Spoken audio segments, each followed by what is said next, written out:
अस्सलाम वालेकुम, my name is Rida Talpur. I am PMS 2018 qualifier from Sindh और आज हम अपने IR की लेक्चर सीरीज़ में पढ़ने वाले हैं इंटरनेशनल पॉलिटिकल इकोनॉमी। इससे पहले कि हम अपना टॉपिक स्टार्ट करें, कुछ स्टूडेंट्स की फ़ेसबुक पर क्यूरीज़ आई थी। उसमें से एक ये था कि जो हम मास्टर्स लेवल के IR पेपर दे रहे हैं और जो हम CSS के दे रहे हैं, तो उन दोनों में फ़र्क क्या होता है। हमें कितनी लेंथ लिखनी चाहिए और कौन सी चीज़ें लिखनी चाहिए। तो जो आप मास्टर्स लेवल पर दे रहे होते हैं, तो उसमें पहली बात ये कि आपको सिर्फ उस सब्जेक्ट में जो है ना आजमाया जा रहा होता है, तो इसलिए आपका जवाब जो है वो बहुत ही ज़्यादा कॉम्प्रिहेंसिव होना चाहिए। अगर आप मास्टर्स ही IR में कर रहे हैं तो आपके IR की जो बिल्कुल छोटी छोटी सी बातें हैं उनको बहुत डिटेल में आपको समझ आनी चाहिए। तो इसलिए आपके जवाब जो हैं वो ज़्यादा कॉम्प्रिहेंसिव होंगे, वो ज़्यादा लंबे होंगे लेंथ में। और जो IR CSS का है या PMS का है, तो उसमें ये फ़र्क होता है कि क्योंकि हम लोग 12 सब्जेक्ट जो होते हैं उनके एग्जाम्स दे रहे होते हैं, तो इसलिए हमें जो है वो इतना ज़्यादा डेप्थ में जाने की ज़रूरत नहीं होती है। आपका जो एक प्रॉपर अच्छा IR का सवाल है वो होना चाहिए 6 to 7 और मैक्सिमम 8 पेजेस तक जाना चाहिए। इससे ज़्यादा लेंदी आप ना लिखें तो बेहतर होगा। अब बैक टू टॉपिक के इंटरनेशनल पॉलिटिकल इकोनॉमी है। इंटरनेशनल पॉलिटिकल इकोनॉमी जैसे कि आपको नाम से ही समझ आ रहा है कि कुछ पॉलिटिक्स है और कुछ इकोनॉमी है। और जब इंटरनेशनल आ जाता है या ग्लोबल आ जाता है, तो उसका मकसद ये होता है कि कोई चीज़ जो पूरी दुनिया में हो रही हो, यानी ग्लोबल लेवल पे हो रही हो। तो इंटरनेशनल पॉलिटिकल इकोनॉमी जो है वो कंसर्न करती है दो चीज़ों से। एक तो ये कि जो इकोनॉमी चल रही है उसमें पॉलिटिक्स का क्या हाथ है, और जो पॉलिटिक्स चल रही है उसमें इकोनॉमिकल फैक्टर कितना ज़्यादा इन्फ्लुएंस करते हैं। तो अगर इंटरनेशनल पॉलिटिकल इकोनॉमी को हम सिंपली दो चीज़ों में जो है डिवाइड कर दें, उसका नाम ही सिर्फ तोड़ दें, तो हमें समझ आ जाएगा कि international political economy is concerned with the way in which political and economic factors interact eight global level. पहला इनका फर्स्ट कंसर्न ये है कि पॉलिटिक्स जो है वो कैसे इकोनॉमिक चॉइसेस को जो है इन्फ्लुएंस करती है। यानी जैसे गवर्नमेंट कुछ पॉलिसीज़ बनाती है, या जैसे कोई जो बिजनेसमैन है वो कुछ पॉलिसीज़ बना रहे होते हैं, या जो सोशल ग्रुप्स हैं, पहली बात ये कि वो जो है पॉलिटिक्स की वजह से जो है ना कैसे अपने फैसले चेंज कर रहे होते हैं, एंड देन वाइस वर्सा है।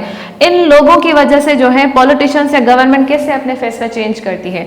फॉर एग्जांपल हम छोटी सी मिसाल लेते हैं कि अगर पाकिस्तान ने जो है ऑल सडन जो है लेट्स से फ्रांस के जो है प्रोडक्ट्स उनको बैन करने की जो है सजेशन दी है, तो वो हम देखेंगे कि वो हम जो सोशल ग्रुप्स हैं, जो रिलीजियस ग्रुप्स हैं, हमारे जो पब्लिक ओपिनियन है वो फ्रांस के बहुत खिलाफ हो गया क्योंकि उन्होंने ब्लेस्फेमी की है। तो उसकी वजह से जो हमें इकोनॉमिकल चॉइसेस है, यानी अब अगर हम अपने डिप्लोमेटिक टाइज या फिर हम अपने इकोनॉमिकल टाइज फ्रांस से ख़त्म करते हैं, तो उसका भी कुछ ना कुछ हमें नुकसान होगा। तो वो क्या है कि वो लोगों की वजह से गवर्नमेंट कोई अगर चॉइस ले रही है तो वो फर्स्ट कंसर्न है इनका। फिर सेकेंड कि भाई जो सेकंड कंसर्न है कि इकोनॉमी जो है वो किस तरीके से मोटिवेट करती है सर्टन पॉलिटिकल चॉइस। अब जैसे ये देखेंगे हमें जो है हमारी इकोनॉमी ने मजबूर किया कि हम IMF के पास फिर से जाएं, या फिर हमारी इकोनॉमिकल कंडीशंस इतनी वर्स हैं कि हम खुद जो है खुद से CPEC नहीं बना सकते हैं।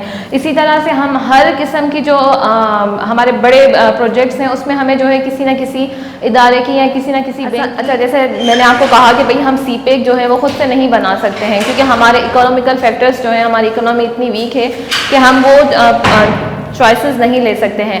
सिमिलरली हम देखेंगे अगर हमने मलेशिया समिट से जो है पीछे कदम उठाया सऊदी अरब के कहने पे, तो उसकी सबसे बड़ी वजह ही ये थी कि हमारी इकोनॉमी समहाउ वहाँ पर उन पर डिपेंडेंट है, क्योंकि हम जो अपनी एनर्जी इंपोर्ट्स करते हैं वो हम ज़्यादातर सऊदी अरब से या फिर अरब एमिरेट्स से करते हैं। तो अगर हम उनको जवाब दे देते हैं या हम कहते हैं कि भाई हमने जाना है, तो फिर हमारी इकोनॉमी पे जो है वो बहुत बड़ा इम्पैक्ट पड़ता। तो इसी तरह से अगर आपकी इकोनॉमी बहुत ज़्यादा वीक होती है तो फिर दूसरे लोग कैसे उसको एक्सप्लॉइट करते हैं, और अगर आपकी इकोनॉमी बहुत ज़्यादा स्ट्रॉन्ग है तो फिर आप खुद दुनिया में कैसे ट्रेंड सेट करते हैं। दिस होल थिंग जब वो जो सारी चीज़ें मिक्स हो जाती हैं तो फिर वो इंटरनेशनल इकोनॉमी पॉलिटिकल इकोनॉमी आ जाता है। फिर सेकेंड चीज़ है कि हाउ इट इज़ फॉर्म्ड। हमें पहले ये सोचना चाहिए कि ये आखिर कैसे जो है बना है। अब इंटरनेशनल इकोनॉमी को हम देखें तो वैसे तो ग्लोबलाइजेशन जो है वो बहुत पुराना कंसेप्ट है, लेकिन ग्लोबलाइजेशन जो है फिर वो आगे चल के फेड हो जाता है। यानी सिल्क रोड्स होते हैं, लेकिन उसके बाद फिर कॉलोनाइजेशन हो जाती है, फिर मर्केंटलिज्म आ जाती है। तो उसके बाद जो है मर्केंटलिज्म भी हम कवर करने वाले हैं, लेकिन बैक टू मेन पॉइंट्स के वो ख़त्म हो जाता है। वर्ल्ड वॉर 1 होती है, 2 होती है, और कोल्ड वॉर के बीच में जो है बहुत बड़ी बड़ी चीज़ें होती हैं। फॉर एग्जांपल यूनाइटेड नेशंस बनता है। यूनाइटेड नेशंस के बाद जो है अमेरिका क्योंकि उस वक्त बहुत ज़्यादा पावरफुल था तो उन्होंने ब्रेटन वुड्स सिस्टम का कंसेप्ट दिया था। ब्रेटन वुड्स सिस्टम ये था कि अब सारे लोग जो हैं किसी एक करेंसी में एक दूसरे से जो है बिजनेस करना स्टार्ट हो जाए, क्योंकि अगर आप देखें कि इंटरनेशनल ऑर्गेनाइजेशंस जो थी वो जो है लिबरल कंसेप्ट पे बनी हुई हैं कि भाई फ्री ट्रेड होगा, फ्री ट्रेड ऑफ फ्लो होगा, फ्री मार्केट्स होंगी, तो उससे क्या होगा कि इंटरडिपेंडेंस बढ़ जाएगी। जब हम सब लोग एक दूसरे से बिजनेस करेंगे तो फिर हम मेक श्योर करेंगे कि एक दूसरे को नाराज़ ना करें, एक दूसरे से झगड़ा ना करें। तो इस तरीके से ब्रेटन वुड्स सिस्टम आता है जहाँ पे सारी नेशंस आके जो है बहस मुबाज़ा करती है कि आखिर किस तरीके से कुछ ऐसा किया जाए कि आइंदा एक तो एक दूसरे से जो है अच्छी तरीके से फ्री ट्रेड हो सके और फिर कैसे एक दूसरे को पैसे दें। तो उसमें क्योंकि अमेरिका जो है वो बहुत ज़्यादा पावरफुल था तो उसने कहा कि भाई सब लोग जो है वो ट्रेड करेंगे डॉलर्स में। डॉलर जो है वो हमारी जो करेंसी है वो मेन करेंसी बननी चाहिए क्योंकि हम अमीर हैं। तो फिर सवाल ये उठा कि भाई चले ठीक है आपके पास डॉलर्स हैं या आप अभी बहुत ज़्यादा पावरफुल हैं तो इसमें हमें क्या फ़ायदा होने वाला है, यानी हम आपकी करेंसी में क्यों जो है ट्रेड करें। तो उस पर क्योंकि अमेरिका के पास उस वक्त 1/3 वर्ल्ड गोल्ड रिजर्व था, यानी एक ही कंट्री के बाद इतना ज़्यादा सोना था, तो उसने कहा कि जो भी अगर आप जब भी चाहें डॉलर्स जो है हमें वापस करके उसके एवज आप हमसे गोल्ड ले सकते हैं। 1944 में जो है ब्रेटन वुड्स सिस्टम स्टार्ट हुआ और 1971 तक जो है 15 अगस्त तक जो है वो क्रैश हो गया। क्रैश होने की सबसे बड़ी वजह ये थी कि अब क्योंकि पूरी दुनिया डॉलर्स में जो है बिजनेस करना स्टार्ट हो रही है। लेट्स से अगर हम पाकिस्तानी हैं, हम अपनी आवाम के हिसाब से हमने पैसे प्रिंट करने होते हैं, लेकिन अगर वो इंटरनेशनल मार्केट भी उससे यूज़ करना स्टार्ट हो जाए तो हमें क्या करना होगा कि प्रिंटिंग करेंसी की ज़्यादा करनी होगी। तो जब बहुत ही ज़्यादा डॉलर हो गए और गोल्ड जो है वो कम होता गया क्योंकि बहुत ज़्यादा कंट्रीज़ कहने लगे कि भाई आप डॉलर लें हमें गोल्ड वापस करें, तो गोल्ड के रिजर्व्स कम होना स्टार्ट हो गए। अब गोल्ड के रिजर्व्स कम होने से क्या हुआ कि डॉलर की वैल्यू भी इंटरनेशनल लेवल पे जो है वो कम होना स्टार्ट हो गई। उसके बाद 1971 में जो है निक्सन ने जो उस टाइम का प्रेसिडेंट था उसने कहा कि हम ये सिस्टम बिल्कुल ख़त्म कर रहे हैं। उसके बाद वो क्या करते हैं कि फिर वो पेट्रो डॉलर का कंसेप्ट लाते हैं जिसमें वो सऊदी अरब जो है उनसे डील करते हैं जाके कि आप जो भी ऑयल जो है, क्योंकि ऑयल बूमिंग उस टाइम हो रही थी, इंडस्ट्री लाइक हम जो है ज़्यादा रेवोल्यूशनाइज हो रहे थे। तो उस टाइम क्या था कि अमेरिका बहुत ज़्यादा डिपेंडेंट था ऑयल पर, वेस्टर्न कंट्रीज़ बहुत ज़्यादा ऑयल पर डिपेंडेंट थी और हमारे जो कंट्रीज़ थे वो उनकी इम्पोर्ट पर ज़्यादा डिपेंडेंट थे। तो अमेरिका ने फिर एक नया सिस्टम लाता है जिसमें क्या होता है कि डॉलर जो है वो यूनिवर्सल करेंसी हो जाता है लेकिन विदाउट गोल्ड बेकिंग, यानी अब जो है डॉलर ही सिर्फ वैल्यू रखेगा, वो कोई सोना आपको नहीं देंगे।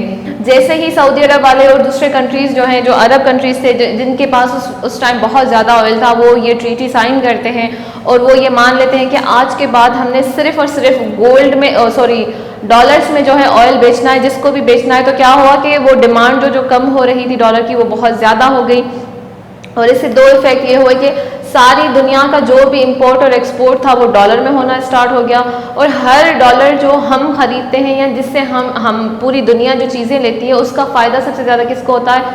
अमेरिका को होता है, क्योंकि अमेरिका का डॉलर इतना ज़्यादा है तो वहाँ का लाइफ स्टैंडर्ड हाई से हाई हो रहा है, जबकि जो डेवलपिंग कंट्रीज़ हैं या जिनके पास डॉलर की कमी है तो वो क्या हो रहा है? लो से लो हो रहा है। जब हम इंटरनेशनल पॉलिटिकल इकोनॉमी की बात करते हैं तो फिर डिफरेंट थ्योरीज जो हैं वो उसको उस तरीके से देखती हैं। जैसे पहले आ जाते हैं लिबरल थ्योरी पे कि लिबरल क्या कहती है। लिबरल जो है वो जाहिर है क्योंकि मैंने कहा था कि ब्रेटन वुड्स सिस्टम हो गया या यूनाइटेड नेशन हो गया, ब्रेटन वुड्स सिस्टम ही से जो है IMF निकला था और वर्ल्ड बैंक निकला था कि भाई जो आगे चल के हमने इकोनॉमिकल क्राइसिस नहीं होने देने, क्योंकि इकोनॉमिक क्राइसिस जो थे वो बहुत बड़ी वजह बने थे World War II की। World War I में भी समहाउ ये थे और फिर World War II में जब ग्रेट डिप्रेशन आता है तो क्या होता है कि दुनिया के सारी अवामें फर्स्ट्रेट हो जाती हैं। तो लिबरल अगर पर्सपेक्टिव से या थ्योरी से आप देखेंगे तो वो कहते हैं कि भाई इंटरनेशनल पॉलिटिकल इकोनॉमी जो है एक तरीके से एक वे है कि हम दुनिया को पीसफुल रखें, फ्री मार्केट्स होनी चाहिए, फ्री ट्रेड होना चाहिए, एक दूसरे से ट्रेड करेंगे, विन विन सिचुएशन होगी और स्टेट जो है स्टेट के साथ जो नॉन स्टेट एक्टर हैं वो भी आगे बढ़ेंगे। और जो अब वो जो है ना, जब इंटरनेशनल पॉलिटिकल इकोनॉमी हम लिबरल पर्सपेक्टिव से देखते हैं तो वो इस पे जो है इंटरनेशनल ऑर्गेनाइजेशंस की बहुत ज़्यादा बात करते हैं कि भाई वर्ल्ड बैंक जो है वो सही तरीके से जो है दुनिया के लिए काम कर रही है, IMF जो है वो दुनिया के लिए काम कर रही है।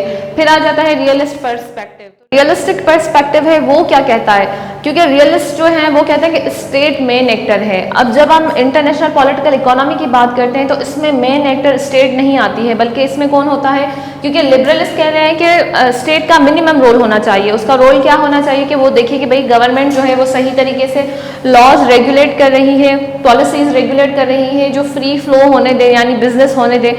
इसके अलावा उसका मिनिमम रोल होना चाहिए।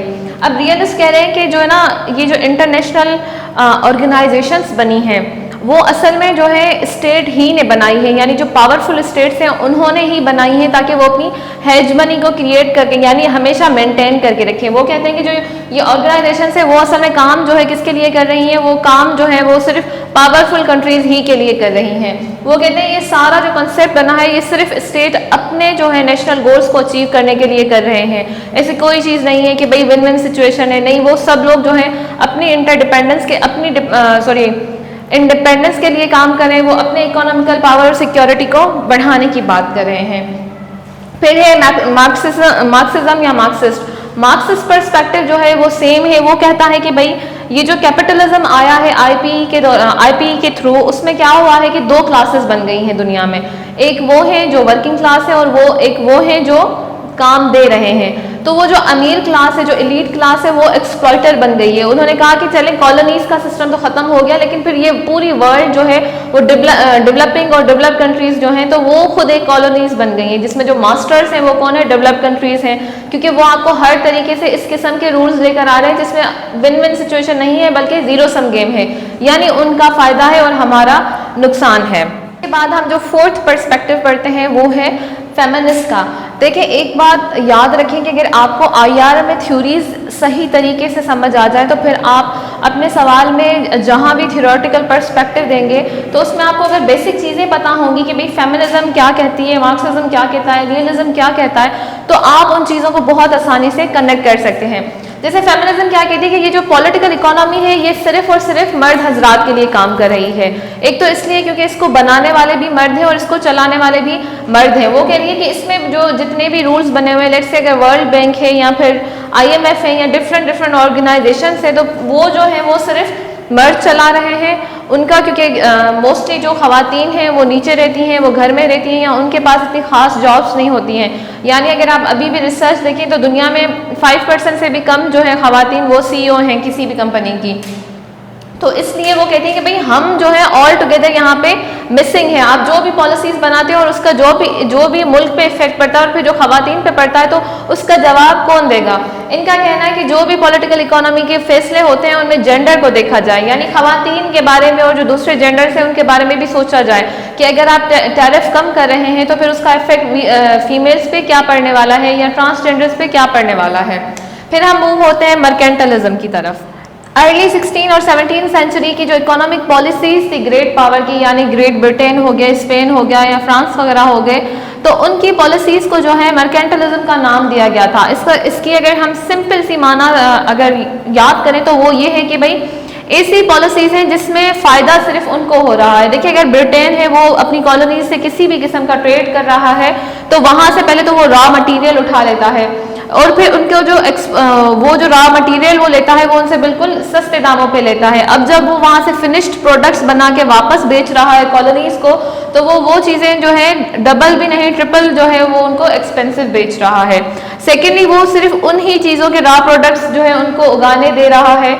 जैसे आप अगर यूएस हिस्ट्री को अच्छा मर्केंटलिज्म को अगर आप अगर न्यू वर्ल्ड यानी यूएस हिस्ट्री के हिसाब से देखना चाहें तो आपको अंदाजा होगा कि भाई बोस्टन टी पार्टी का जो रेवोल्यूशन आता है और उसके बाद वो बहुत जो है इंडिपेंडेंस के करीब हो जाते हैं। तो वन ऑफ द रीज़न क्या था कि जो ब्रिटेन था वो टी जो है इम्पोर्ट कर रहा था, हालांकि जो न्यू वर्ल्ड था यानी जो अमेरिका था वो खुद भी तो टी बना रहे थे। तो उन्होंने कहा कि भाई हम क्यों बाहर से लें, और अगर हम बाहर से ही लेनी है हमें तो हम आपसे क्यों लें। हमें स्पेन जो है, हमें डेनमार्क या डिफरेंट जो कंट्रीज थे वो हमें ज़्यादा सस्ती बेच रहा था।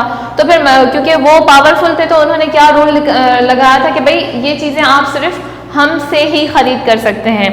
तो अगर आज हम पॉलिटिकल इकोनॉमी पे आ जाएं ग्लोबल, तो आप देखेंगे कि मर्केंटलिज्म आज भी परसिस्ट करता है, कहीं बहुत ज़्यादा कर रहा है और कहीं बहुत कम कर रहा है। डोनाल्ड ट्रंप ने वैक्सीन को जो है पैटर्न ला करने की यानी अपना कॉपीराइट करने के लिए जब अपील की थी, तो यहाँ से आप देखते हैं कि नियो मर्केंटाइलिज्म यहाँ पर अभी तक दुनिया में मौजूद है। अगर कि अमेरिका या अगर कि डोनाल्ड ट्रंप की कंपनी वो केस जीत जाती है और अगर वो ऐसी वैक्सीन बना देते हैं कोरोना वायरस की, कोविड की, जिसमें उनको कॉपीराइट है, अब अगर पेटेंट आ भी गया लेट से, तो उसमें इतनी बड़ी कौन सी बात है। उसमें बात यह है कि वो चीज़ फिर उसकी प्राइस जो है वो सेट करेंगे, यानी कि एक तो कोई और कंपनी वो चीज़ अब बना नहीं सकती है। यानी अगर बहुत ज़्यादा मेडिकल लेट से कंपनीज हैं, अगर उन्होंने ये फॉर्मूला देख लिया, फिर वो खुद भी उस फॉर्मूले को जो है डिफरेंट तरीक़ों से ट्राई करती हैं और एक दो चीज़ें उसमें मिलाती हैं या एग्जैक्ट सेम चीज़ ही वो खुद प्रोड्यूस करना स्टार्ट हो जाती हैं, तो क्योंकि आपके पास पैटर्न ना होगा तो दुनिया का कोई और कंट्री वो चीज़ बनाएगा नहीं, बल्कि सिर्फ आपसे इंपोर्ट करेगा। अब फिर ये अमेरिका पर हो जाएगा कि वो कितने में उसको बेचती है। लेट से अगर वो $1 की वो वैक्सीन बना रहे हैं, तो अब ये उसकी मर्जी है कि वो पाकिस्तान को $1 में दे रही है या फिर वो $1000 में दे रही है।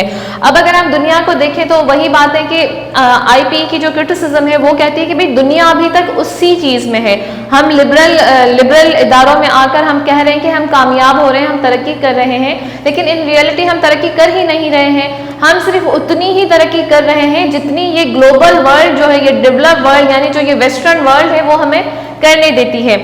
जैसे आप अगर हमारे जो है न्यूक्लियर टेक्नोलॉजी को देखें, पहली बात तो ये कि अमेरिका है या फ्रांस है, उन्होंने कभी भी किसी कमज़ोर मुल्क को, चाहे वो पे भी कर सकता हो, या लेट्स से सद्दाम हुसैन था तो उस टाइम वो बहुत ही, इराक जो था वो बहुत रिच कंट्री था, लेकिन उसके बावजूद उनको न्यूक्लियर प्लांट तो दिए गए लेकिन न्यूक्लियर टेक्नोलॉजी नहीं दी गई। एक जब फ्रांस से जो है उन्होंने बहुत ज़्यादा जो है डिफरेंट किस्म के जो है, क्योंकि आर्म्स वो उनसे ज़्यादा बाय करता था, तो देयर वर फ्यू जेट्स, तो वो उन्होंने लिए थे। और जब सद्दाम हुसैन जो है वो बिल्कुल अपोजिशन में आ गया था अमेरिका के, तो अमेरिका को ये डर था कि ये जो जेट उन्होंने फ्रांस से लिए हुए हैं अब ये हमारे सिस्टम से बहुत ज़्यादा इन्हेंस और एडवांस हैं, तो ये तो अब हमारे काबू में नहीं आ सकेंगे। यानी अगर हम सद्दाम हुसैन से, क्योंकि वहाँ उस टाइम जंग छिड़ गई थी, तो अब हम क्या करें। तो उस टाइम जब अमेरिका जो है वो फ्रांस से कांटेक्ट करता है, तो फ्रांस उस टाइम बताता है कि उसकी कुछ टेक्निकल जो चीज़ें थी, जब इराकी पायलट यहाँ पे सीखने आए थे तो उनको उन्होंने नहीं बताई थी। उन जेट्स का जो मैनुअल था, यानी उन जहाज़ों का जो मैनुअल था, उसमें वो 3-4 चीज़ें ऐसी थी जो अगर उस टाइम इराक को पता होती तो शायद अमेरिका की जो फोर्सेस वहाँ पे थी या जो डिफरेंट कंट्रीज जो उनसे लड़ रहे थे वो कभी उनको हरा नहीं सकते थे। लेकिन फिर वो मर्केंटलिज्म की बात आ जाती है कि उन्होंने चीज़ दी लेकिन उन्हें 100% उन्हें बताया नहीं कि ये कैसे यूज़ होती है। तो वो एक छोटी सी चीज़ थी जिसकी वजह से जो है उनके जेट्स जो थे, जो अमेरिकन रडार पे नज़र नहीं आ रहे थे इराकी, तो वो आना स्टार्ट हो गए थे। तो एक तरीके से देखा जाए तो ये इंटरनेशनल लॉ में भी जो है, या ओवरऑल अगर मॉरली देखा जाए तो ये धोखा है, क्योंकि आपको कोई चीज़ अगर बेचता है तो उसकी ये जिम्मेदारी बनती है कि वो आपको हर चीज़ सही तरीके से समझाए। तो ये जो डेवलप्ड वर्ल्ड है वो जब भी हमें कोई चीज़ बेचती है तो पहली बात तो वो हमें कभी वो चीज़ नहीं बेच सकती जो वो खुद यूज़ कर रहे होते हैं। सेकंड, अगर वो बेचती है तो फिर हमें वो बहुत ही कम वाली चीज़ बेचती है, यानी या तो हमें वो समझाएंगे नहीं इसको सही तरीके से यूज़ करना, या तो फिर वो हमें कुछ ऐसी चीज़ें यानी जो उनके पास एक्सपायर हो चुकी होती हैं वो हमें बेचते हैं। और थर्ड ये होता है कि अगर हम उनसे वही एग्जैक्ट चीज़ चाहते हैं जो हम लेना चाहते हैं, लाइक तुर्की जो है वो रशिया से डील कर रहा था, तो या तो रशिया खुद बहुत ज़्यादा जो है ना एक तरीके से रेजिस्टेंस दिखा रहा था, और अगर वो उससे अमेरिका के जो है ना प्रेशर में आके कि भाई अमेरिका से मुझे कॉम्पीट करना है, वो बेच भी देता है, तो फिर अमेरिका का रिएक्शन क्या है कि वो उसे फ़ौरन से जो है उन पर सैंक्शंस लगाती हैं कि नहीं भाई आप इनको नहीं बेच सकते हैं। हालांकि खुद रशिया और अमेरिका एक दूसरे से ट्रेड करते हैं, लेकिन अगर यही ट्रेड कोई डेवलपिंग कंट्री कर रहा है जो इनको थ्रेट हो जाए कि कल को ये डेवलप्ड कंट्री हो जाएगा और ये हमारी बात मानना छोड़ देगा, तो फिर वो उसको हर तरीके से रोकना स्टार्ट कर देते हैं। फिर आ जाता है नियो मर्केंटलिज्म। अच्छा, मर्केंटलिज्म जो है वो पहले और अब दुनिया में जो है परसिस्ट कैसे करता है, तो पहली बात तो ये है कि वो बिल्कुल जो है ना रियलिज्म की जो कंसेप्ट है उसको वो बहुत ज़्यादा शेयर करता है। और सबसे पहली जो उनकी चीज़ है कि उनको कैसे भी करके वेल्दी और पावरफुल बनना है। सेकेंडली वो जो है ज़ीरो सम गेम, जैसे मैंने कहा कि हमारा हमेशा नुकसान हो और उनका फ़ायदा हो, क्योंकि वो कभी नहीं चाहते कि कोई और स्टेट जो है उनसे ज़्यादा पावरफुल हो। फिर जो है वो बुलियनिज्म पे जो है ज़्यादा फोकस करते हैं। इसका मतलब ये है कि उनके पास प्रेशियस मेटल ज़्यादा होने चाहिए, गोल्ड ज़्यादा होना चाहिए और सिल्वर ज़्यादा होना चाहिए। अभी भी अगर आप देखें कि ऑल सडन अगर गोल्ड की प्राइस बहुत ज़्यादा बढ़ गई है तो वो इसलिए बढ़ी है कि रशिया, चाइना और अमेरिका के जो इन्वेस्टर्स हैं और जो भी डेवलप्ड कंट्रीज़ हैं वो क्या कर रहे हैं कि वो गोल्ड को जो है जमा करना स्टार्ट कर रहे हैं। वैसे तो वो जो है यूजुअल डेज में गोल्ड से ज़्यादा आजकल खेला जाता है इकोनॉमी में और दूसरा फ्यूल से खेला जाता है, पर क्योंकि दुनिया लॉकडाउन में आ गई थी, 70 to 80% जो है फ्लाइंग ख़त्म हो गई थी, लोग घर में बैठे थे तो वो गाड़ियाँ नहीं चला रहे थे, मशीन्स जो थी या जो बड़ी इंडस्ट्रीज थी वो बंद हो गई थी, तो फ्यूल यूज़ होना कम हो गया था। जब डिमांड कम हुई तो उसकी प्राइस भी कम हुई, तो उन्होंने फ़ौरन क्या किया कि गोल्ड को जो है उन्होंने ऊपर उठाया, यानी गोल्ड को जमा करना स्टार्ट कर दिया। फिर क्या है कि हर नेशन जो है वो ट्राई करती है जो मर्केंटलिज्म की जो है रूल पे चल रही होती है कि वो सेल्फ सफिशिएंट हो जाए। ब्रिटेन का जो है न्यू वर्ल्ड को एक्सप्लोर करना भी सेल्फ सफिशिएंसी के पीछे था। उनकी पॉपुलेशन बहुत ज़्यादा बढ़ गई थी, इसलिए उन्होंने क्या कहा कि कुछ लोगों को हम किसी ऐसे जजीरे पे या किसी ऐसी दुनिया में बसा देते हैं जहां वो जाके काम करेंगे और वहां से जो चीज़ें हमारे पास नहीं है, जो चीज़ें हमारे पास उग नहीं सकती हैं, क्योंकि वहां पे आबादी बढ़ती है तो फिर आपकी फूड इनटेक बढ़ती है। जब आपकी फूड इनटेक जो है ब्रिटेन वो इसीलिए सफिशिएंट नहीं हो रहा था, एक तो जितनी जगहें थी वहाँ पे उन्होंने ऑलरेडी जो है एग्रीकल्चर स्टार्ट कर दिया था और बहुत ज़्यादा एग्रीकल्चर के जो चीज़ें यूज़ करने की वजह से वो ज़मीन जो है वो उस किस्म के रिजल्ट्स नहीं प्रोवाइड कर रही थी। तो सेल्फ सफिशिएंसी के पीछे मर्केंटलिज्म भागता है।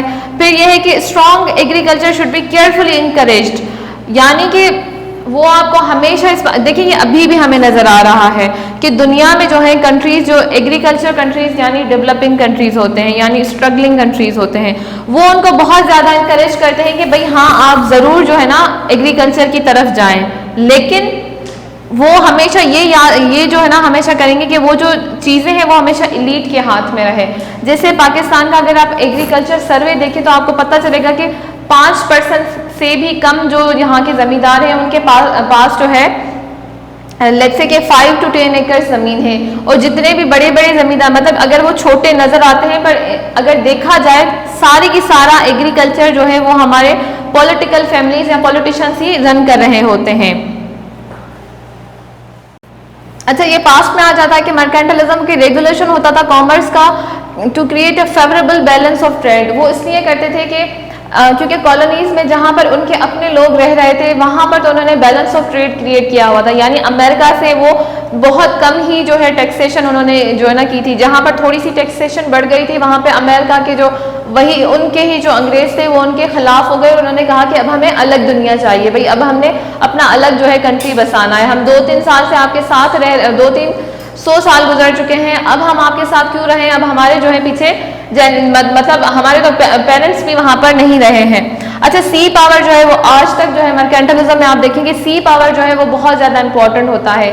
अभी भी अगर आप देखें सारा जो है दुनिया जो है पहले जो है गई थी लैंड रूट्स पे, अब वापस सी पे आ रही है। हम भी सी पे काम कर रहे हैं, इंडिया जो है इंडियन ओशन पे काम कर रहा है। आपको जो साउथ चाइना सी को देखें और उससे भी ज़्यादा उसको छोड़ें, ओवरऑल आप देखेंगे हर जगह पे आपको अमेरिकन नेवी समहाउ समवेयर मिलेगी। वो रशिया से भी अटकी हुई है, वो चाइना से भी अटकी हुई है, वो बहुत ज़्यादा डील्स कर रहे हैं मलाकन स्ट्रेट की तरफ। उनको पर्शियन गल्फ में ये मसला है कि ये पर्शियन गल्फ आखिर ईरान क्यों कंट्रोल करे, क्योंकि जिसके पास सी पावर होगा उसके पास ये एक्सेस होगा कि वो जितनी भी फॉरेन मार्केट्स हैं, क्योंकि हमारा 90 to 80% जो हमारा दुनिया का ट्रेड है वो पानी के थ्रू होता है। बड़े बड़े जहाज जो है वो आपको एक कंट्री से दूसरे कंट्री चीज़ें ले जाते हैं। तो ये आपके जो बहुत ज़्यादा पावरफुल होगा उसके पास से पावर होगा कि वो उसको टैक्स कर सके। जितना आप टैक्स करेंगे उतना आप जो है अमीर बनते जाएंगे।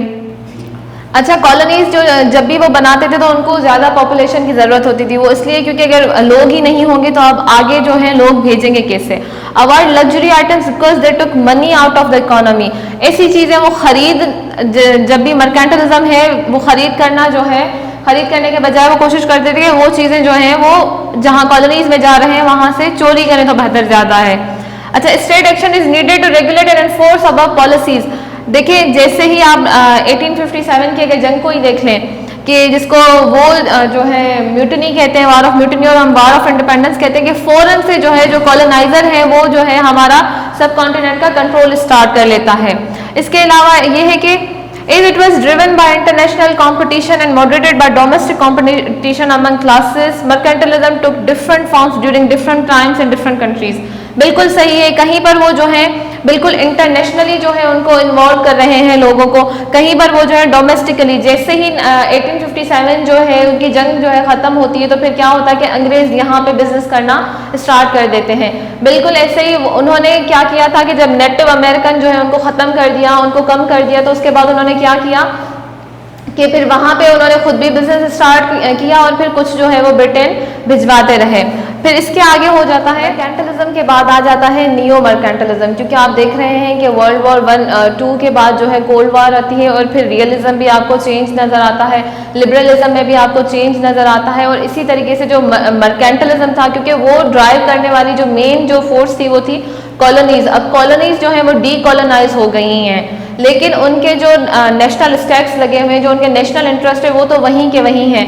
फिर मैंने जैसे आपको कहा कि जो डेवलप्ड कंट्री है वो कभी नहीं चाहेगी कि डेवलप्ड कंट्रीज बन जाएं, इसीलिए जो अमीर है वो एक नए किस्म का जो है हरबा जो है उठाते हैं। पहले नियो मर्केंटलिज्म में ये होता है कि पहले मैंने कहा कि जब भी वो जहाँ कॉलोनाइज करते थे जगह को, तो वहाँ के प्रेशियस मेटल जो थे वो वहाँ से जब्त कर लिए जाते थे। लेकिन अब क्या हो रहा है कि मेटल को जो है उन्होंने रिप्लेस कर दिया फॉरेन एक्सचेंज रिजर्व से। देखिए पाकिस्तान या फिर कोई भी कंट्री जो IMF के पास आता है, सबसे बड़ा जो है उनके पास प्रॉब्लम ही ये होता है कि फॉरेन एक्सचेंज रिजर्व्स उनके पास नहीं होते हैं, क्योंकि मैंने कहा कि 1971 के बाद तो डॉलर जो है वो क्रूशल हो गया। अब उसको मतलब जो भी चीज़ आपको खरीदनी है आप डॉलर में खरीदेंगे। अब डॉलर में खरीदने के लिए हमारे पास डॉलर होना ज़रूरी है। अगर हमारे पास डॉलर नहीं है तो हमारी इकोनॉमी कोलैप्स हो सकती है, हमारी इकोनॉमी कमज़ोर हो सकती है। अब इसके लिए हम क्या करते हैं कि हम IMF के पास जाते हैं। अगर कि हमें प्रोजेक्ट्स कहीं से चीज़ें इंपोर्ट करनी है तो उसके लिए हम डेवलपमेंट प्रोजेक्ट्स के लिए हम वर्ल्ड बैंक के पास जाते हैं। अब ये दोनों चीज़ें कंट्रोल कौन कर रहा है? ये दोनों चीज़ें ओवरऑल अमेरिका ही कंट्रोल कर रहा है। अमेरिका चाहता तो आसानी से जो है बिना शराइत के आपको जो है लोन मिल सकता है, और अगर अमेरिका चाहे तो जैसे पाकिस्तान के लिए उसने किया कि लोन को इतना हार्ड बना दे कि उनकी इकोनॉमी जो है वो अगर लोन के बाद थोड़ी सी बेहतर होने भी हो तो वो हो ही नहीं सकेगी। सेकेंड है newer form of mercantilism is much more strongly concern with developing countries domestic manufacturing capacity that lead to a strong emphasis on infant industry protection। अच्छा ये कैसे है कि भाई अमेरिकन फर्स्ट जो अगर आप नारा देखें तो अमेरिकन फर्स्ट नारा जो था वो इसी जो है ना चीज़ पे है कि वो जो है ना जो डोमेस्टिक उनकी इंडस्ट्रीज हैं उनको बहुत ज़्यादा वो जो है फेवर दे रहे हैं। अब वो चाहते हैं कि जो डेवलपिंग कंट्रीज हैं उनमें से हमें सस्ती चीज़ें मिल जाएं, लेकिन अगर कि उनके लोग यहाँ पर आ रहे हैं या फिर वो चीज़ें प्रोवाइड कर रहे हैं जो उनकी इकोनॉमी या उनके जो है मुल्क में जो है महंगी मिलती हैं, तो वो चाहते हैं वो ना हो। तो जो डोनाल्ड ट्रंप है उसने आते ही जो अपनी बड़ी कंपनीज थी जो डिफरेंट कंट्रीज़ में जो है ना अपने प्लांट्स खोले हुए थी, देखिए लेट्स से मर्सिडीज जो है यहाँ पर आके अपना प्लांट खोलती है, ठीक है, वो कहती है कि अब मैंने पाकिस्तान में प्रोडक्शन करनी है, तो वहाँ से वो कुछ ही लोग लेकर आ सकती है। बोर्ड ऑफ जो ऊपर वाले जो होंगे वो तो लेट से अगर अमेरिकन ही होंगे, लेकिन उसके बाद वाले जो हैं वो कौन होंगे? या जर्मनी है या जो भी बड़ी बड़ी कंपनीज हैं मोटर्स की, तो अगर वो यहाँ पर आते हैं तो यहाँ 5 से 6 से 10 और लाखों में जो है हमारे यहाँ जॉब प्रोवाइड होंगी। अब जो ये जो सेकंड पॉइंट है न्यू मर्केंटालिज्म की, वो ये है कि हम सिर्फ एक्सट्रैक्ट करें दूसरों से लेकिन हम उनको पे बैक कुछ भी ना करें। फिर आ जाती है थर्ड पॉइंट। अच्छा, थर्ड पॉइंट ये है कि न्यू मर्केंटालिज्म में आपको बहुत ज़्यादा जो है स्टेट, क्योंकि वो स्टेट सेंट्रिक है, तो आपको थर्ड ये है कि स्टेट जो है वो बहुत ज़्यादा सोफिस्टिकेटेड जो है रोल प्ले करती हुई नजर आएंगी। अब वो जो है फेवर में भी होती है। लेट से अगर कोई कंट्री है जिनके हालात बहुत ख़राब हो रहे हैं या उनको बहुत ज़्यादा MNCs कंट्रोल कर रही हैं, तो फिर वो कुछ ऐसे रूल्स लेकर आ जाते हैं, रेगुलेशंस लेकर आ जाते हैं, जिससे क्या होगा कि उनकी नेशनल इकोनॉमी को फ़ायदा होगा।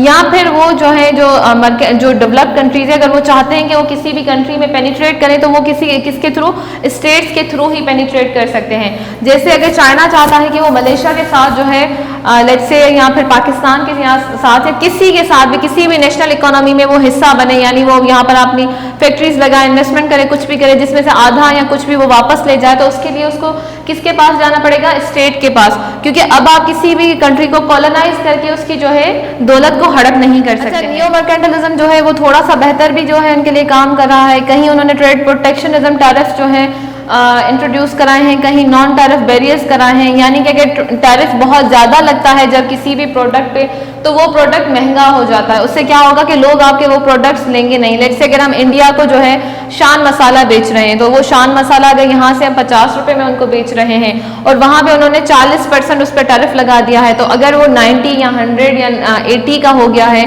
और इंडिया का बना हुआ मसाला जो है वो वहाँ पे उनको 55 रुपीज़ का मिल रहा है, तो ऑफकोर्स वो क्या करेंगे कि भाई वो जो है 55 वाला लेंगे, वो 90 वाला नहीं लेंगे।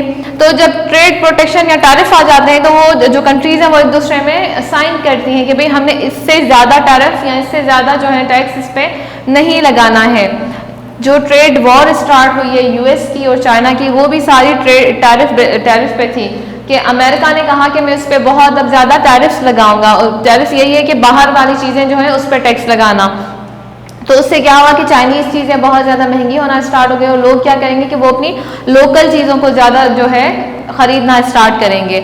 State subsidise for domestic producers, वही चीज़ है कि स्टेट जो है सब्सिडी देती है ताकि उनकी अपनी, क्योंकि अब हम क्या है कि दुनिया जो है वो स्टेट सेंट्रिक हो गई है, तो वो हर स्टेट चाह रही है कि वो अपने स्टेट को, अपनी इकोनॉमी को ज़्यादा स्ट्रॉन्ग करे। Strategic trade policy, infant industry, import substitution, अच्छा ये जो है हम तो बहुत कम ही करते हैं, लेकिन दूसरे जो हैं कंट्रीज़ वो यही कोशिश करते हैं कि जहां हमें इंपोर्ट करना पड़े, बेहतर है कि हम उसके बजाय कोई ऐसी चीज़ दे दें। लेट्स से कि पाकिस्तान अगर दूध इंपोर्ट कर रहा है बाहर से, तो यहाँ पर भी हम दूध की इंडस्ट्रीज़ लगा सकते हैं। यहाँ के लोकल जो इन्वेस्टर्स हैं वो भी दूध की उतनी ही अच्छी क्वालिटी में जो है प्रोडक्शन कर सकते हैं। तो जो डेवलपिंग कंट्रीज़ हैं या डेवलपिंग इकोनॉमीज़ हैं, तो वो क्या करती हैं कि वो सब्सिडाइज कर देती हैं। उसके बाद deficit in industrialised economies are being mitigated by taxation and by flight of capital from developing countries. Taxing कर रहे हैं ताकि क्या हो कि उनकी जो कंट्रीज है वो ज़्यादा से ज़्यादा पावरफुल बनती जाएं। देखिए जिस कंट्री में जितना ज़्यादा टैक्स होता है उनकी इंडस्ट्रीज जो है समहा उतनी ज़्यादा स्ट्रॉन्ग होती है। वो इसलिए होती है कि अगर गवर्नमेंट के पास पैसे होंगे तो वो आगे जो है लोगों को भी दे सकती है, और जो चीज़ें हमारा जो लेट्स से बिजली का मसला है जिसे एनर्जी क्राइसिस भी हम कहते हैं, वो ज़्यादातर इसलिए है क्योंकि हमारे पास क्या है, सर्कुलर डेब्ट है, यानी कि हम एक चीज़ उधार पे किसी एक डिपार्टमेंट से ले रहे हैं कि इलेक्ट्रिसिटी या किसी से, अब वो जो गवर्नमेंट है वो सारे घरों को प्रोवाइड कर रही है इस वादे पर कि भाई आपने जो हमें 100 रुपये की इलेक्ट्रिसिटी दी है तो हम आपको 100 रुपये जो है इतने इतने मंथ्स में वापस कर देंगे। अब यहाँ पाकिस्तान के अवाम का क्या हाल है कि आधे जो है वो कुंडे लगा के बैठे हैं, आधे बिल नहीं देना चाहते हैं, और जो बिल देते हैं वो इतना कम देते हैं कि हो नहीं रहा। इससे क्या हो गया कि भाई अब गवर्नमेंट के पास पैसे नहीं है कि वो वापस कर सके। अब वो एक दफ़ा बिजली देंगे, 2 दफ़ा देंगे, 3 दफ़ा देंगे, उसके बाद वो क्या करेंगे, बिजली बंद करना मतलब ख़त्म कर देंगे। वो कहेंगे अब हम प्रोड्यूस ही नहीं कर रहे जब हमें फ़ायदा नहीं हो रहा है। तो उससे आपको क्या होगा कि आपको एनर्जी क्राइसिस नजर आएंगे। एक तो एनर्जी क्राइसिस का सबसे बड़ा रीज़न ही ये है कि हमारे पास रिकवरी नहीं है। दुनिया में जिस भी चीज़ की रिकवरी कम होना स्टार्ट हो जाती है वहाँ पर वो चीज़ प्रोड्यूस होना ख़त्म हो जाती है या कम हो जाती है। अभी भी पाकिस्तान में जहाँ पर भी 100% जिस इलाके से रिकवरी होती है वहाँ पर लाइट नहीं जाती है। आपको लाइट हमेशा उन्हीं इलाकों में ज़्यादा जाती है। गाँव में क्यों जाती है? कहते हैं कि भाई गांव में लाइट नहीं है। लाइट भाई गांव में लाइट है, गांव में जो है मीटर्स नहीं है। आप मीटर्स लगवाएं, सारा गांव जो भी गांव 100% अपना बिल देना स्टार्ट कर देगा, वहां पे लाइट जाना बंद हो जाएगी। फिर है tight state regulation of economy, जो न्यू मर्केंटलिज्म है, क्योंकि वो जो है थोड़ा सा डिफरेंट हो गया है। तो अब जो स्टेट है वो ज़्यादा जो है वो पावर में आ गई है। वो जो सब्सिडाइज भी कर रही हैं, वो ट्रेड प्रोटेक्शन भी कर रही हैं, वो पॉलिसीज़ भी बना रही हैं। वो जो डेफिसिट है इंडस्ट्रीज़ का वो जो है टैक्सेशन के थ्रू जो है क्या कर रही हैं, ख़त्म कर रही हैं। फिर वो रेगुलेशंस भी ऐसी ला रही हैं जो इकोनॉमी में उनकी मदद करें। फिर कुछ कंट्रीज हैं जो फिक्स्ड एक्सचेंज रेट पर खेल रही हैं, जैसे मलेशिया जो था उसने महातिर के ज़माने में अपना जो एक्सचेंज रेट था यानी जो मलेशियन रिंगिट था उसने आई थिंक $3 पे जो ना सेट कर दिया था, जिसे हम करेंसी पेग करना कहते हैं। तो वो कर रही हैं, और उसके अलावा ये है कि 2-3 कंट्रीज अब मिलके जो है ट्रेड कर रहे हैं। तो इससे हम देखते हैं कि जो न्यू मर्केंटलिज्म है वो समहाउ हमें हेल्प करता है कि हम इंटरनेशनल पॉलिटिकल इकोनॉमी को ज़्यादा बूस्ट करें। अब इसके बाद कुछ थ्योरीज आ जाती हैं कि भाई इंटरनेशनल पॉलिटिकल इकोनॉमी चल कैसे रही है, और अगर चल रही है तो कुछ जो कंट्रीज हैं वो गरीब ही क्यों होते जा रहे हैं, या वो स्टार्ट से लेकर गरीब क्यों हैं, या फिर वो जो वेस्टर्न कंट्री है वो हमें एक फ्रेमवर्क दे रहे हैं कि जैसे हम अमीर हो गए, जैसे हम डेवलप्ड हो गए हैं, आप डेवलप कैसे हो सकते हैं। अच्छा, तो जो पावरफुल कंट्रीज होते हैं उनके पास जो है बार्गेनिंग पावर का कुछ जो है ना स्पेस रहता है। जैसे चाइना के पास बार्गेनिंग पावर का स्पेस है, लेकिन पाकिस्तान इस किस्म की चीज़ें नहीं कर सकता है। तो इस तरीके से वो क्या करते हैं कि पाकिस्तान हो गया, इंडिया हो गया, या दूसरे जो डेवलपिंग जो स्ट्रगलिंग इकोनॉमीज है उनको वैसे एक्सप्लॉइट करते हैं। फिर ये ड्यूअलिज्म, इसकी माना यह है कि जो है ना रूरल जो है कंट्रीज हैं, जो रूरल जो उनके इलाके हैं वो उस पर जो है उनको ध्यान ही नहीं जा रहा, यानी वो उन कंट्रीज को जो है इतना बड़े बड़े अगर वो प्रोजेक्ट्स लेकर आ रहे हैं तो वो सिर्फ अर्बन जो सिटीज़ हैं उनको जो है क्या कर रहे हैं, वो अर्बनाइज कर रहे हैं। इससे ये नुकसान होता है कि वो जो पीछे वाले लोग हैं वो गरीब से गरीब तर होते जा रहे हैं। तो ये भी उनका एक वे है जिससे क्या होगा कि जो पीस को जब भी डिस्टर्ब करना होता है ग्लोबल नॉर्थ को, तो फिर वो जो गरीब लोग हैं उनको उकसाते हैं कि आप अपने कंट्री के खिलाफ बातें करना स्टार्ट हो जाए। अच्छा डियर स्टूडेंट, आज के लेक्चर में हमने पढ़ा कि इंटरनेशनल पॉलिटिकल इकोनॉमी क्या है, थ्योरेटिकल पर्सपेक्टिव में लिबरलिज्म क्या कहता है, रियलिज्म उसे कैसे देखता है, फेमिनिज्म की क्या क्रिटिक्स है उसके बारे में, और मार्क्सिज्म क्या कहता है। इसके बाद हमने पढ़ा कि मर्केंटलिज्म क्या है, पास्ट में मर्केंटलिज्म क्या था, और जो नियो मर्केंटलिज्म है वो क्या है। अब हम नेक्स्ट लेक्चर में पढ़ेंगे कि इनकी जो थ्योरीज हैं वो जो है वर्ल्ड को कैसे चला रही हैं। That's all for today. Do subscribe the channel. अल्लाह हाफिज़।